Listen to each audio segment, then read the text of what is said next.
Go. So, any questions on the chat that you have been thinking about?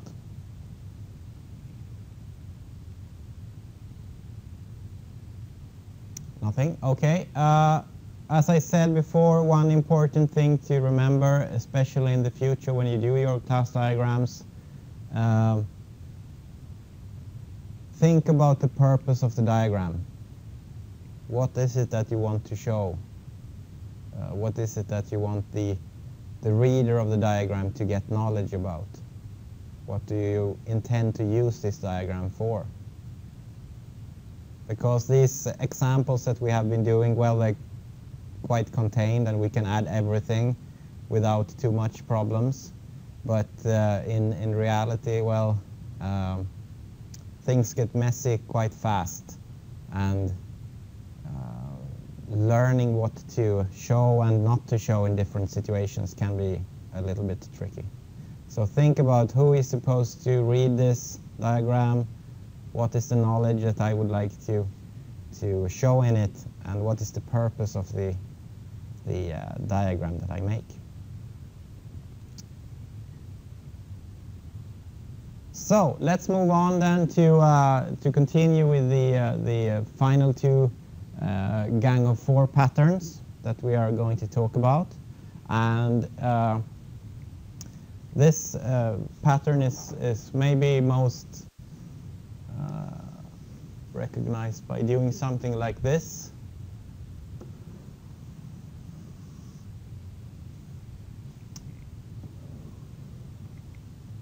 So, in my application I have different kinds of shapes. I have a rectangle, a triangle, and a circle. And in my application I can move these around like this, and I can rotate them like this. But I can also make groupings of them.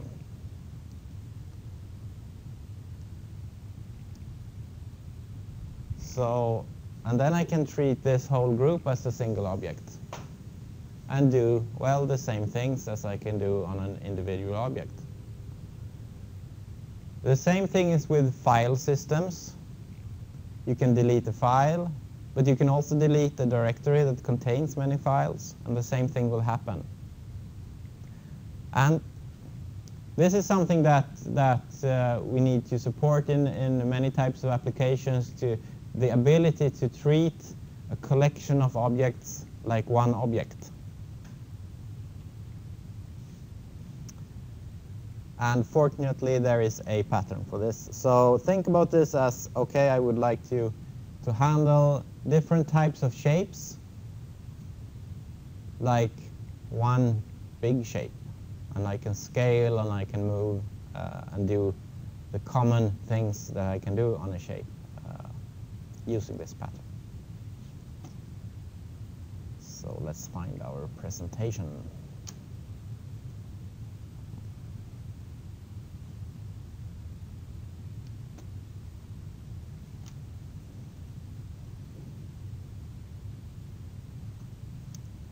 And we will move to the composite. And the composite pattern addresses this very question, of course. How can a client treat a collection of objects as a single object? So what we would like to do then is to create a composite class that realizes a common component interface. And we would like this composite object to handle many component objects, leaves we call them. And we would like the composite to forward messages to the objects it contains. So for example, when I scale something that is a group, it scales all the shapes that are present in the group. From a structural point of view, this looks something like this. We have the client that uses some kind of component interface where it can do something. And we have one or more leaf classes that represent the leaves in this structure. that is the circle and the rectangle, or maybe even the line. And we have the composite that allows us to treat many of these leaves and even composites inside of composites. So basically it has some kind of a collection of children that also fulfill the component interface. And this means you can put a group inside a group, inside a group, inside a group. This looks quite simple in the structure, but it is very powerful when you implement stuff. And basically you get a tree structure of components that you can use. And the client doesn't really know if is this a group of components or is it just a single component. So we will take a look at an implementation of this. And unfortunately, we can't do this in the Blackjack game. I haven't found any good opportunity for this, so we will be creating a new small project here.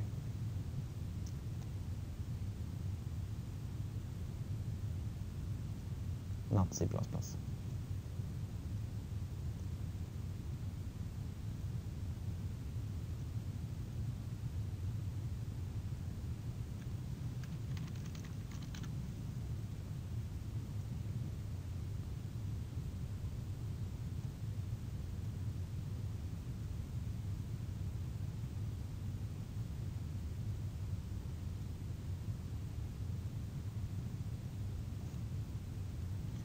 This is a bit awkward. So anyway, we will be creating some shapes.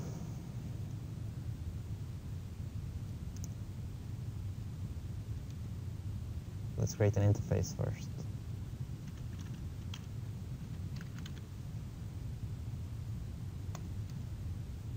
As this is the classic example, and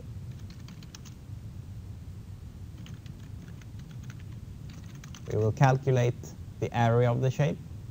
This is the operation that we would like to perform. So let's add some shapes.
So something like this for the rectangle, and let's just make another one.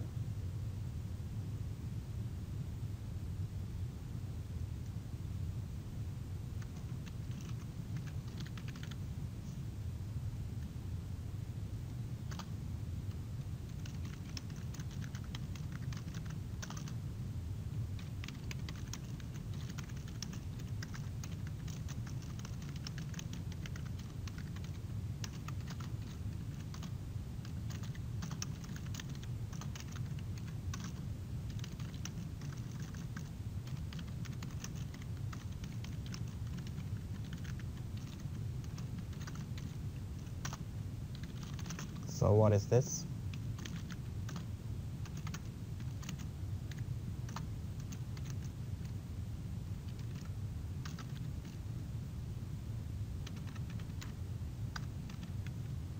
Something like that, I think.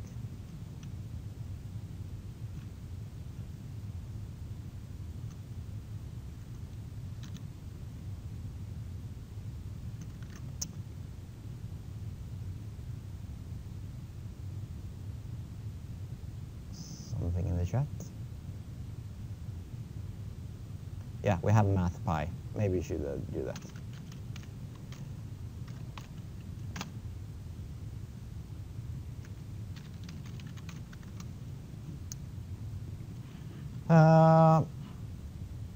So we have two types of shapes. They fulfill the shape interface with this little operation get the area, and we will just make a small client function here as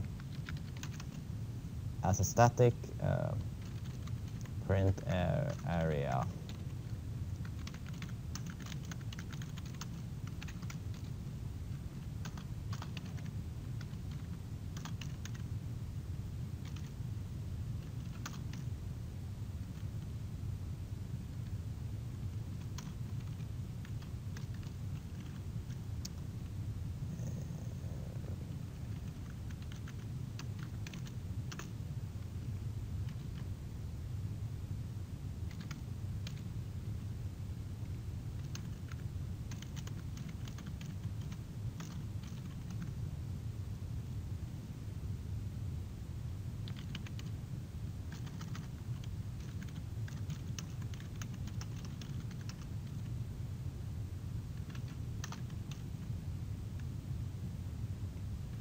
Two and 5 maybe.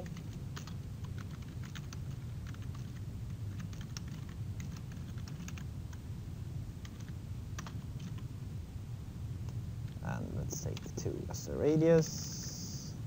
And we can do print area rect print area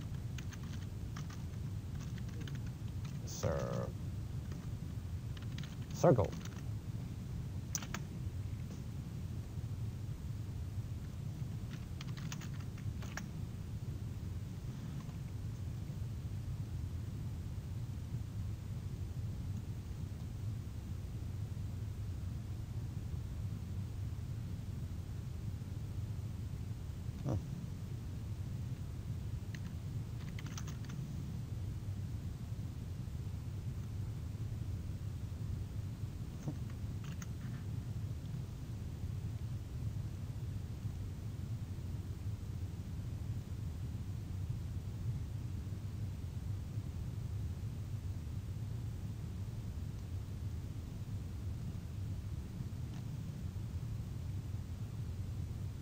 I misspelled it. So we get 2 printouts out of the function. That's not so odd maybe, but if we would like this function that we just did to be able to handle more complex shapes, for example a circle and a shape, and we would not like to need to change it, you could, for example, well, I don't send a shape inside here, I send a list of shapes, for example.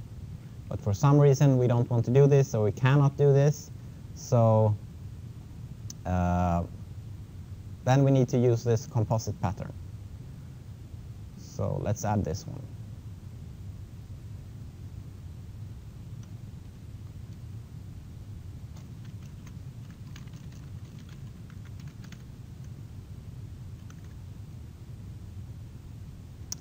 And I also select to name it composite to show that this is the composite pattern. I choose to name it shape because it contains shapes, and I choose to name it add because it will add the areas of the shapes inside of it. You could make a composite that removes the area also.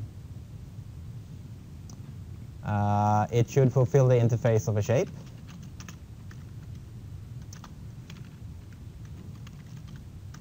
And it should contain a lot of shapes, so we need some kind of a list here.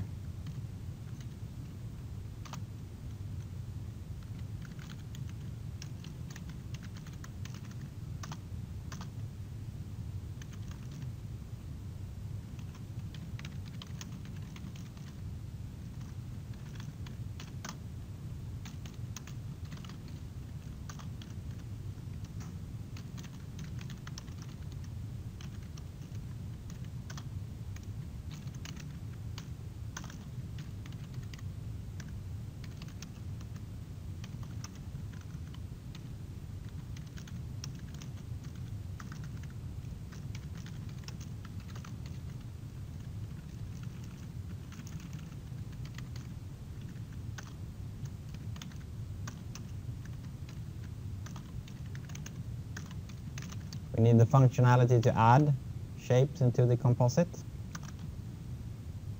And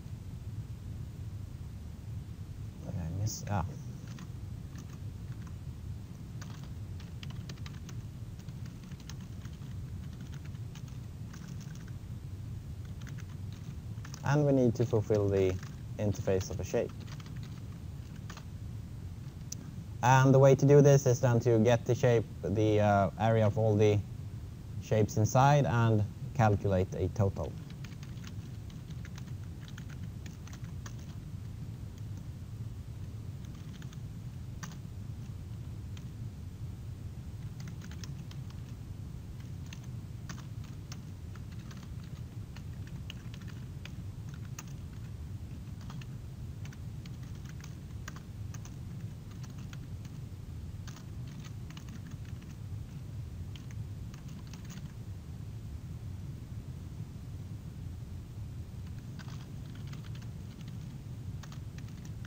And you could, of course, do minus there, if you would like to do that. But we will add the areas of the shapes inside the composite shape, and now we can do something like this.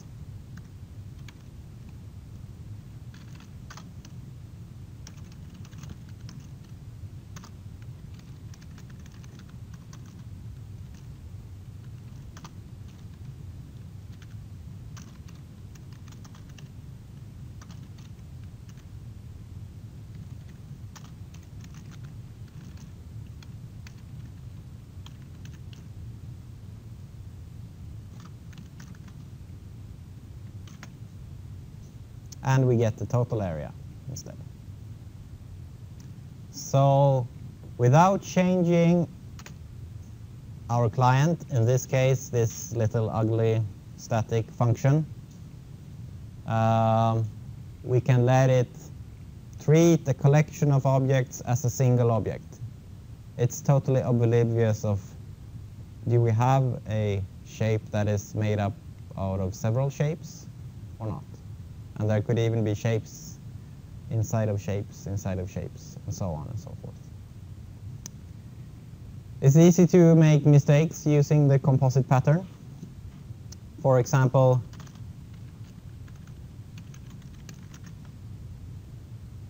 we add the container inside of itself. What do you think will happen?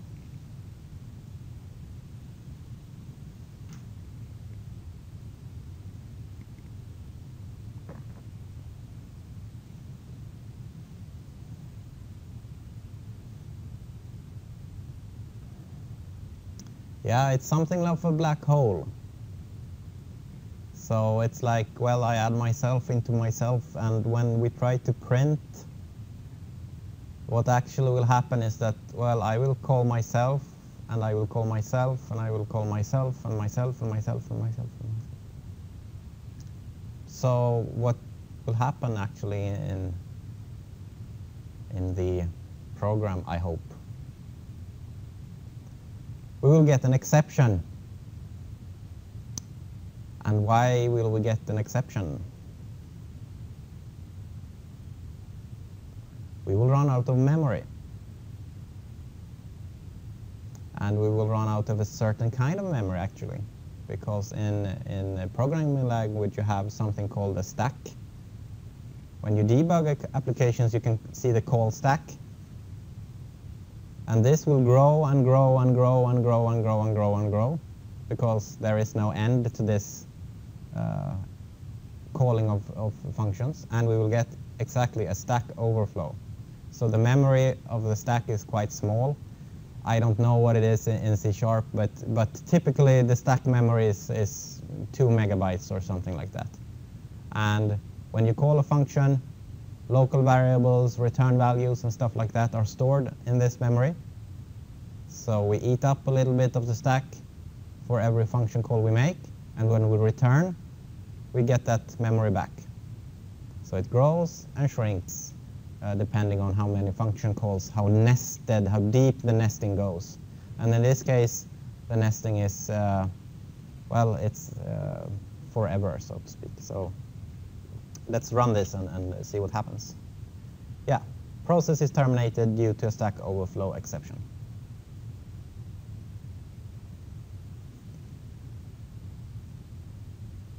Possibly we could debug this and see just that look at the stack in break. So while it gets stuck inside here, so it will call get area on itself again, and on again and again and again, and the call stack should be, well, it should be quite big. So we have a lot of calls. And we actually exceeded the number of stack frames in Visual Studio. So it's easy to make mistakes. And of course, when you implement this, it's not this obvious, but possibly you get a shape sent to you in some function and you don't really know what it is, and you put this inside a composite, or you get some object from this hierarchy and you use it in some way, and well, stuff can happen. So it's very powerful, but also somewhat error prone, and it's easy to make mistakes.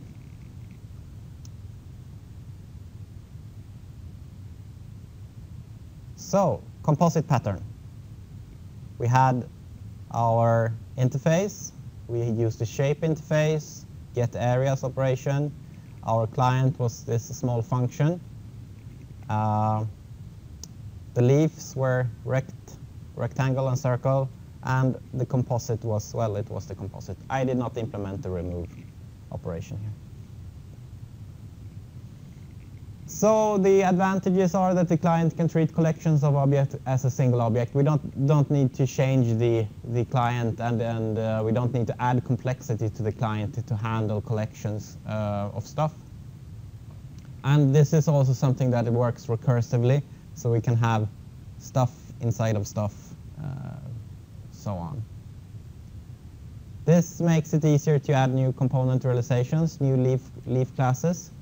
And the risk is that we have this overly general construction.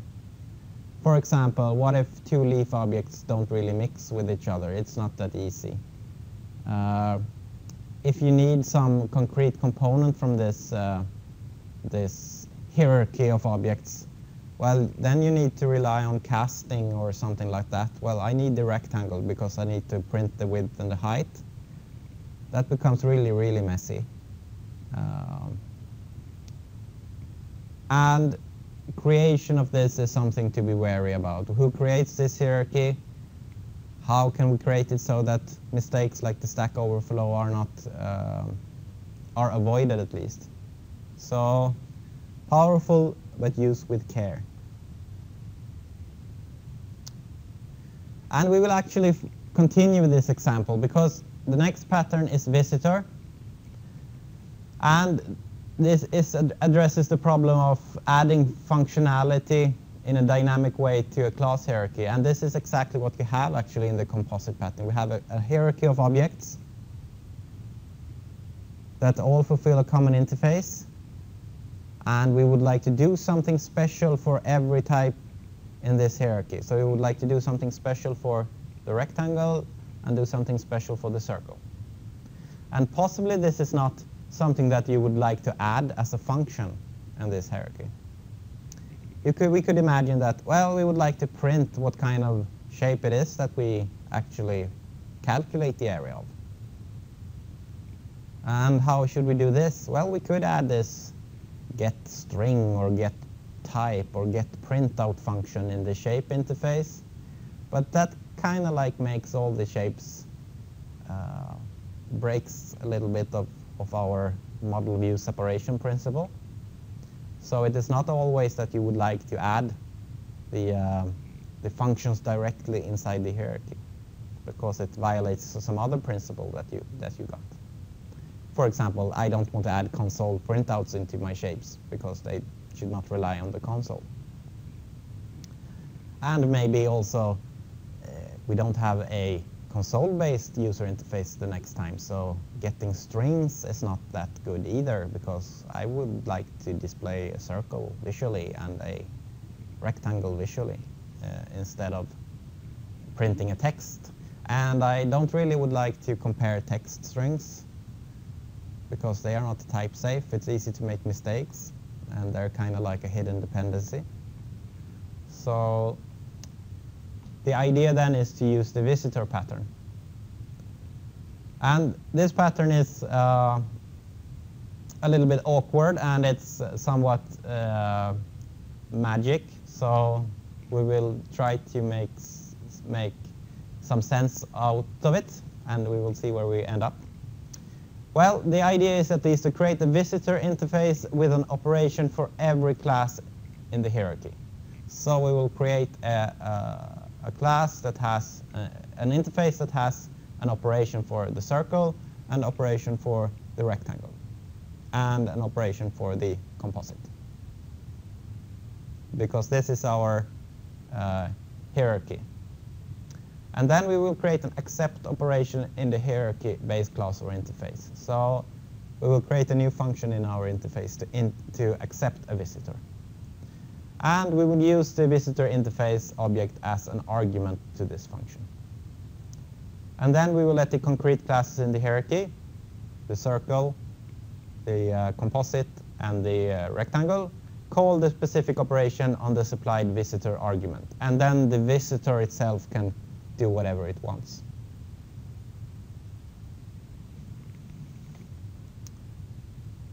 It looks something like this. So we have this interface that has the accept operation. We have some concrete elements that fulfill the interface. We have the visitor interface that has a function for every type here. Visit element B. This should be visit element A on one of them. I don't really know why it has not become that, but that will be fixed. And we have the client that has the collection of the hierarchy, and we have has also the visitor in some way. So maybe some code will shed some light on this.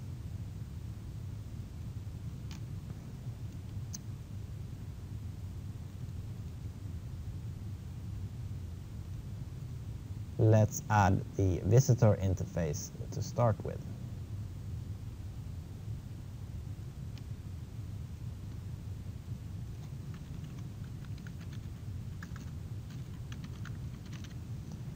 Shape visitor. Here we should have operations for every type in the hierarchy. So visit rectangular.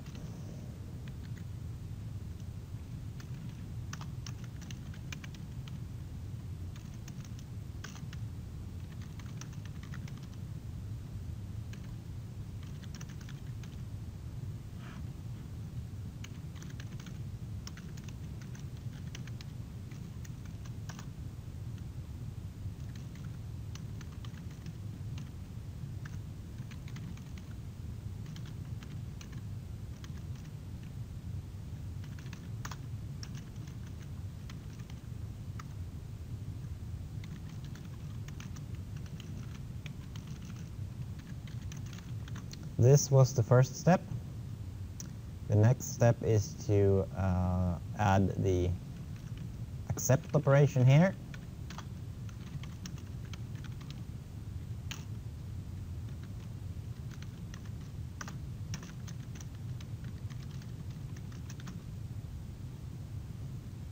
Something like that, and then we need to call the in the rectangle we need to implement this.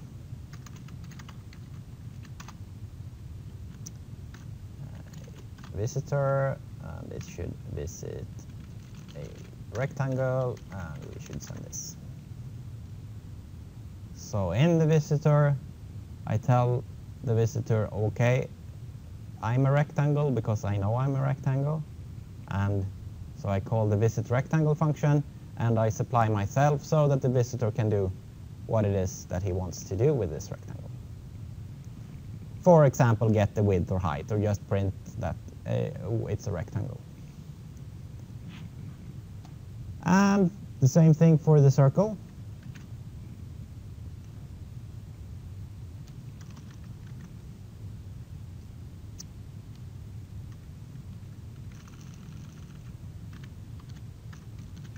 But it should visit the circle, of course. And the same thing for the composite.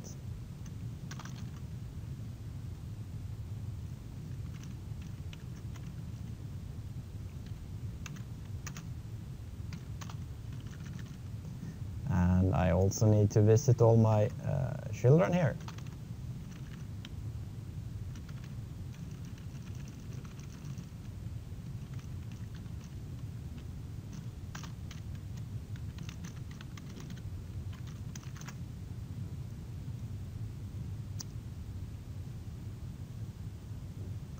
So something like that then. And let's just create a simple visitor, and we will do it just like a class here, I think.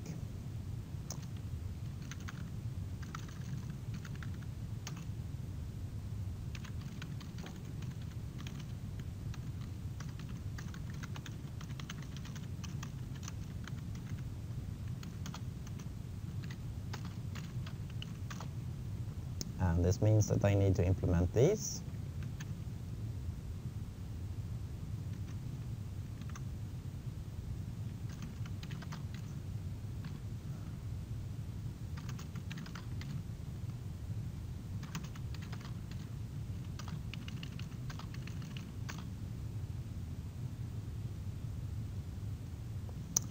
And I will just make a printout, I think, in this case.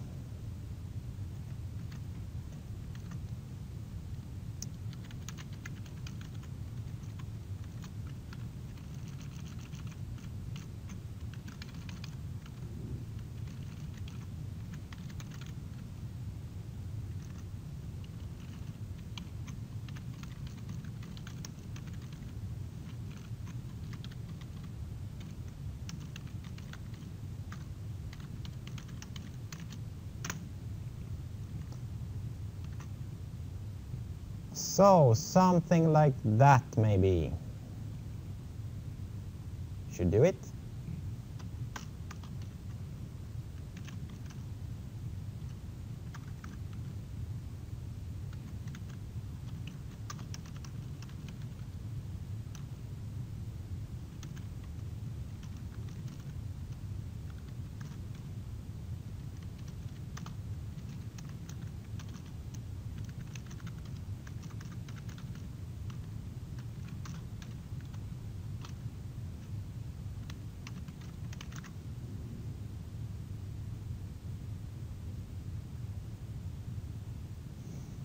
I think that is possibly it. No.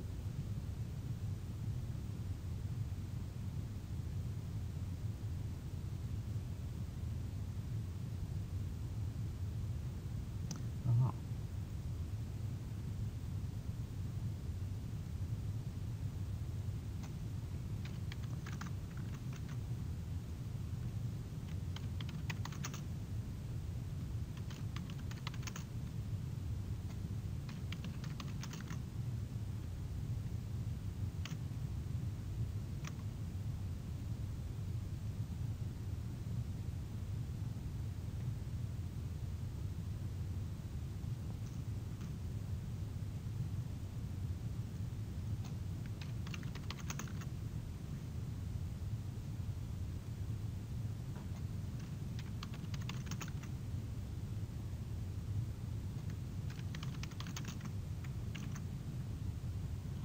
So we now get the printout, and the first call is made to the composite, and then we get the call to the visitor to visit the composite, and well, we just print out a group consisting of a rectangle and a circle, and the area is well 22 point something, and press any key to continue. So this means that we can actually add functionality to the shapes, to this hierarchy of classes without changing them by implementing a new visitor. We could do a visitor that prints something graphically on the screen. We could do a visitor that, depending on what we get, we can print the radius or the width and height, and we can make other calculations maybe. Maybe we would like to create a visitor that calculates the circumference instead of the area, and this can be added now to this. So the visitor pattern is very powerful, but at the same time it's a little bit awkward to understand it. But this means that we can keep the integrity of the model view separation principle in this case. We don't need to add the console printouts inside the rectangle or inside the circle or inside the composite. That would be the other way of doing this. But maybe we don't want to do that for some reason. So, any questions on this? Nothing. It's obvious how it works.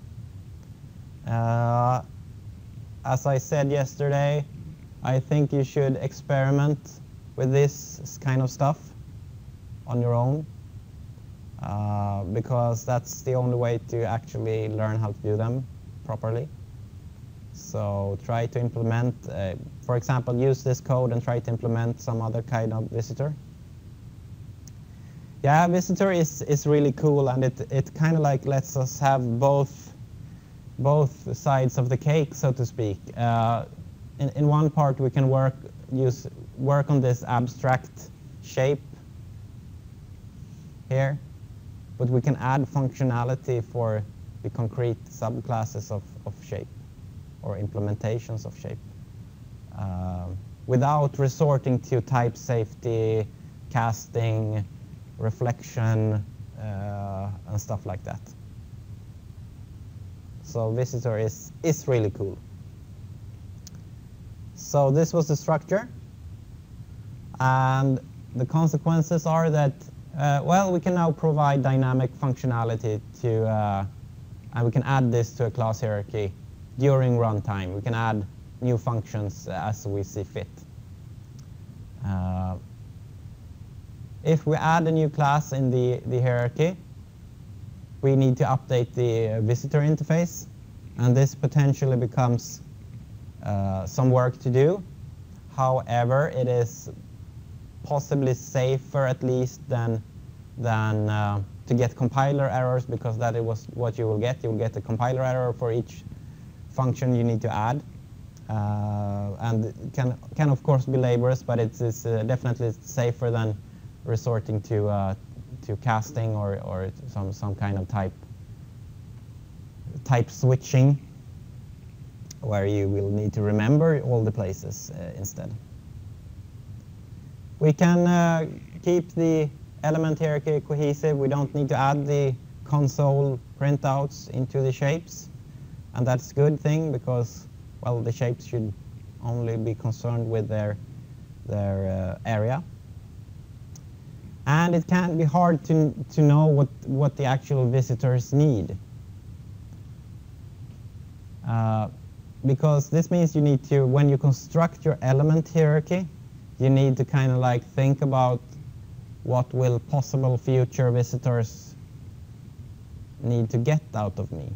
Should they be able to get the width and the height of the rectangle? Well, then we need to add accessors for this in some way. So encapsulation can become problematic, and trying to do these things that are, well, I would like to know what some kind of a future developer would like to do, well, that's not that easy. So that is something to watch out for. And finding a good balance between openness and encapsulation can be hard using this pattern, because it is very easy to just add accessors for everything. We should be able to get the cards and manipulate the cards or whatever in our little blackjack game. But anyway, this was Visitor. If you go for a higher grade in the last workshop, you will be working with Visitor, I think, and some of the more advanced patterns. So please do if you're interested. Any questions?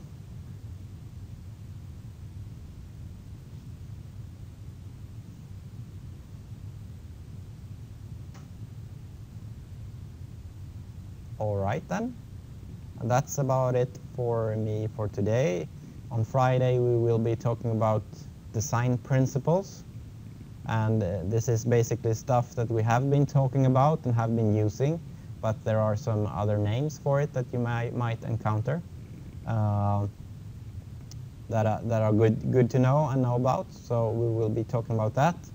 But I'm also open for suggestions for next week. So if you have any suggestions to what you would like to do during next week, we can take a look at that.